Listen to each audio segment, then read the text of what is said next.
في سؤال بتسأله كتير. هو انت ليه ألفت كتاب؟ هو في حد بيقرأ؟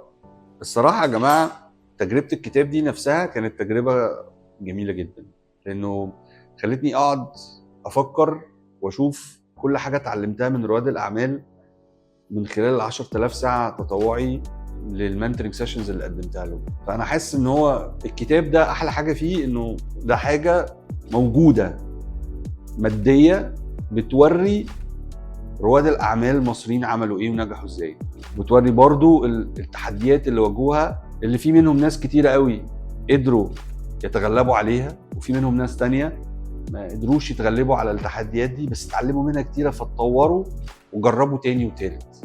الفكرة ان ريادة الاعمال مش حاجة انت رايح لها بتخلصها، يعني انا هعمل ستارت اب عشان اكسب مسابقة، او هعمل ستارت اب عشان اخد تمويل، او هعمل دي طريقة فكر، دي طريقة حياة. ان انت تبقى رائد اعمال دي مش حاجه بتبتديها وبتخلص.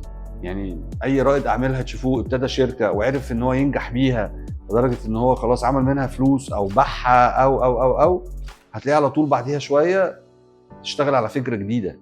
طريقه اللي هو السعي حتى الوصول، لا، انا عايزك السعي عشان تتعلم وتستخدم اللي تتعلمه ده عشان تبني حاجه حقيقيه، تبني حاجه حقيقيه توري انت تقدر تعمل ايه، او تثبت بيها وجهة نظرك في انك بتقدم قيمة جديدة لزبونك او قيمة حقيقية لزبونك، وبتاخد منه قيمة تقدر تبني لك شركة وبزنس يقف ويفضل يقدم له نفس القيمة دي بطريقة مستمرة.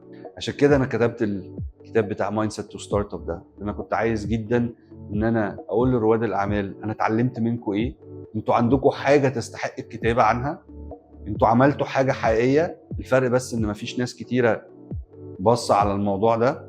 وعشان اوري كمان لرواد الاعمال بتوعنا ان اللي انتوا عملتوه ده ممكن الاجيال اللي بعديكوا تتعلم منه وتستفيد منه وتبتدي من انتوا وقفتوا فين، مش يبتدوا من الاول خالص تاني. هو الكتاب ده رسالة شكر لكل الانتربرينورز اللي انا اشتغلت معاهم واتعلمت منهم فعلا حاجات كتيرة جدا. ولو انتوا كنتوا شايفين ان انتوا اتعلمتوا مني حاجة، انتوا مش عارفين بجد حجم اللي انا اتعلمته منكم في الكام سنة اللي فاتوا دول قد ايه، وكمية الالهام اللي انا خدتها منكم، لان انا شفت ناس بجد معاش اي حاجة وداخلة بتبني حاجة محترمة جدا من ولا حاجة. فما تخليش حد ابدا يقولك انت انجازك اللي انت حققته ده حجمه ايه، لان رحلة الستارت اب في البداية هي خناقة مع نفسك، لو كسبتها هتقدر تنجح فيه على مستوى البيزنس بسهولة جدا.